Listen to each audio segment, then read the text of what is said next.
Baiklah, Assalamualaikum warahmatullahi wabarakatuh. Perkenalkan nama saya Yoga Ditama, NIM 19.18009 dari kelas A. Di sini saya ingin menjelaskan sedikit tentang Pomet School. Nah, yang pertama ada latar belakang. Latar belakang yang kami miliki yaitu di kehidupan yang semakin modern ini, banyak orang yang ingin tampil menawan baik itu di kehidupan nyata ataupun di sosial media. Karena itu minyak rambut atau biasa disebut pomade untuk pria semakin meningkat di kalangan pria. Pomade sendiri memiliki banyak varian dengan bermacam harga. Dari harga yang lumayan tinggi hingga harga yang dapat dijangkau oleh semua kalangan. Nah, terdapat sebuah masalah yang terjadi dalam jual beli pomade ini. Pendataan barang masuk dan barang keluar dilakukan secara manual sehingga terdapat kesalahan dalam pendataan dan terjadi kerugian.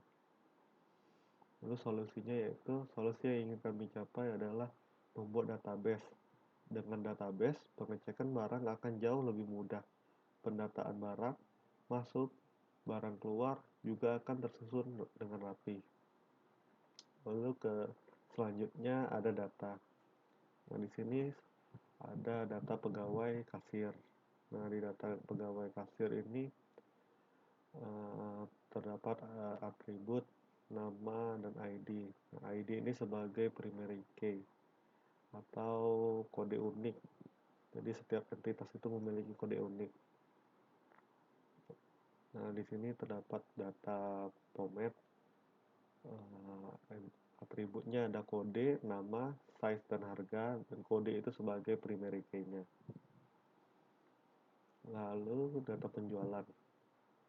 Nah, di sini terdapat atribut kode transaksi sebagai primary key, tanggal transaksi, nama pembeli, transaksi, jumlah, dan total. Lalu ada data pembeli. Terdapat atribut ID sebagai primary key, lalu ada nama pembeli. Lalu lanjut ke ER diagram. Nah, di ER diagram tersendiri, pertama ada kardinalitas. Nah, kardinalitas sendiri adalah banyak anggota yang dimiliki oleh suatu himpunan. Nah, kardinalitas ini dibagi ke tiga macam. Yang pertama adalah one to one. Nah, one to one sendiri adalah setiap entitas hanya bisa mempunyai relasi dengan satu entitas lainnya. Lalu ada one to many yang berarti hubungan antara entitas dengan beberapa entitas dan sebaliknya. Lalu ada many to many. Setiap entitas bisa mempunyai relasi dengan entitas lain dan sebaliknya. Lanjut. Nah, entitas ada dua macam, yaitu entitas kuat maupun entitas lemah. Nah, entitas kuat sendiri adalah entitas yang mandiri yang keberadaannya tidak bergantung pada keberadaan yang lainnya. Lalu ada entitas lemah, entitas yang keberadaannya sangat bergantung pada keberadaan entitas yang lainnya. Lalu lanjut, terdapat partisipasi. Nah, di partisipasi atau batasan hubungan entitas menjelaskan bagaimana data itu berelasi. Batasan ini menentukan bagaimana atau harus ataukah tidak berpartisipasi suatu entitas dengan relasi pada entitas lainnya. Nah, di sini partisipasi itu memiliki dua jenis. Pertama, total. Total sendiri adalah entitas yang keberadaannya sangat bergantung pada keberadaan entitas lainnya. Nah, entitas total ini dilambangkan dengan double line. Lalu ada parsial. Maksud saya tadi partisipasi total dilambangkan dengan double line. Lalu selanjutnya partisipasi parsial. Yang maksudnya adalah hanya beberapa entitas yang dapat berelasi dengan himpunan relasi. Nah, kalau partisipasi parsial sendiri dilambangkan dengan single line.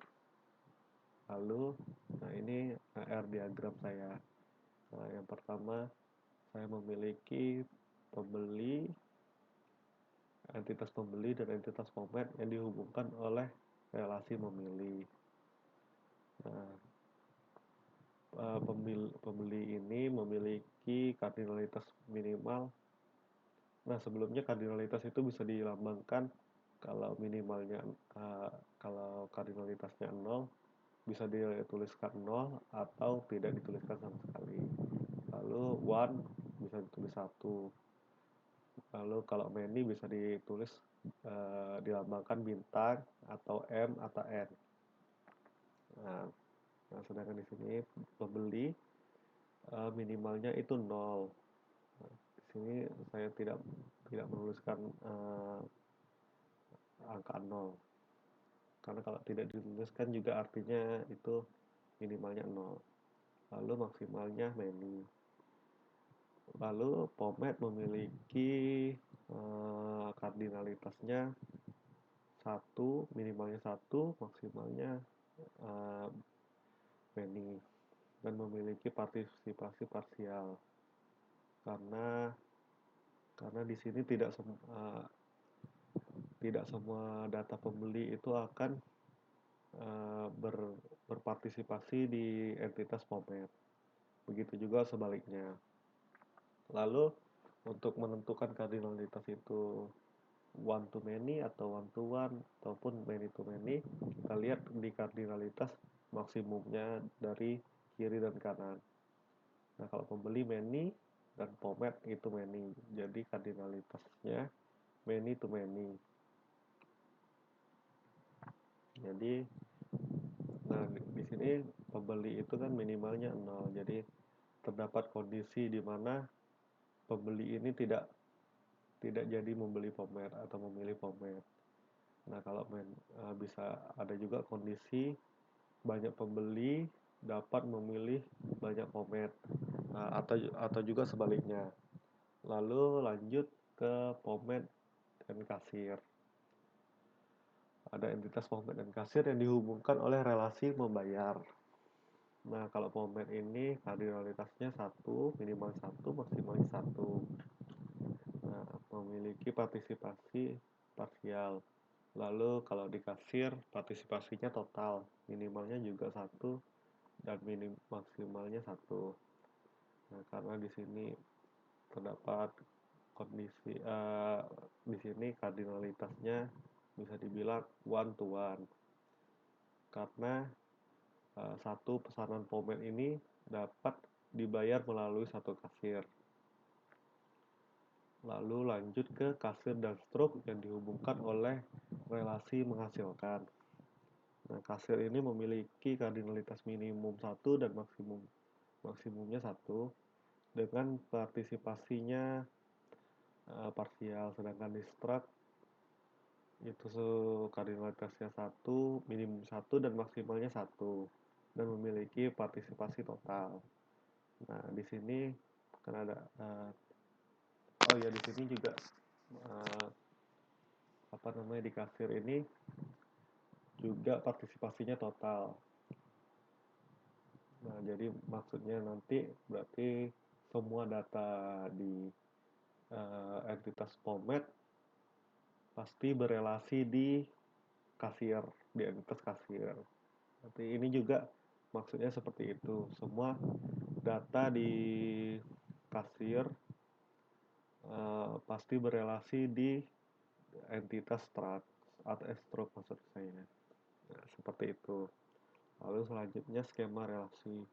Nah, skema relasi ada yang namanya kolom kunci. Yang pertama adalah primary key. Primary key adalah satu atau beberapa kolom yang secara unik mengidentifikasi setiap observasi baris dalam tabel. Ya, yang seperti saya maksudkan tadi yaitu kode unik. Lalu ada foreign key adalah suatu kolom yang berisi primary key tabel lain. Sebuah tabel dapat berisi lebih dari satu foreign key. Nah, di sini untuk membuat skema relasi kita harus melihat dari ERD-nya dulu. Jadi ada beberapa kondisi. Kalau many to many berarti relasinya menjadi table baru. Kalau many to one uh, relasinya akan menuju ke many. Kalau one to one berarti kita lihat di partisipasinya. Jadi nanti setelah dilihat partisipasinya berarti relasinya menuju ke partisipasi total. Yang pertama kita lihat di ERT ada pembeli dan pemet. Nah, di sini kan many to many.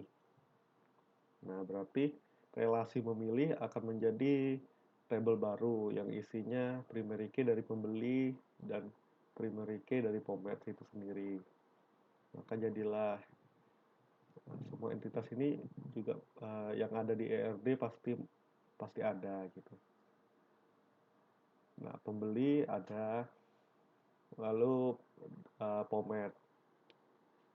Nah, ini relasi yang menjadi tabel baru tadi karena menghubungkan pembeli dan pomet ini kardinalitasnya many to many.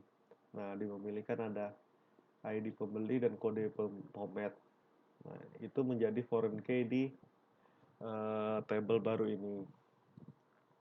Langsung lanjut pomet dan kasir. Nah, kita lihat di ERD pomet kasir. Nah, ini kan one to one. Jadi kita lihat kalau dia one to one berarti kita lihatnya partisipasinya. Nah, di sini partisipasi total terletak di kasir, yang artinya nanti relasinya akan ke kasir. Nah, maka kita buat pomet dan kasir. Nah, di kasir telah bertambah atribut baru yaitu kode pomet yang berasal dari uh, primary key dari kode apa namanya dari pomet di sini. Nah, di kasir dan stroke juga sama one to one. One to one. Nah, di apa namanya? Tadi kan memiliki partisipasi total di bagian stroke. Maka uh,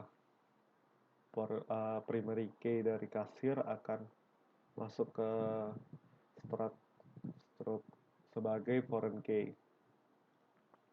Nah, terus lalu cara membuat garisnya itu harus gimana dari primary key ke foreign key-nya. Jadi ID pembeli ini menuju ke ID pembeli yang selanjutnya yang sifatnya foreign key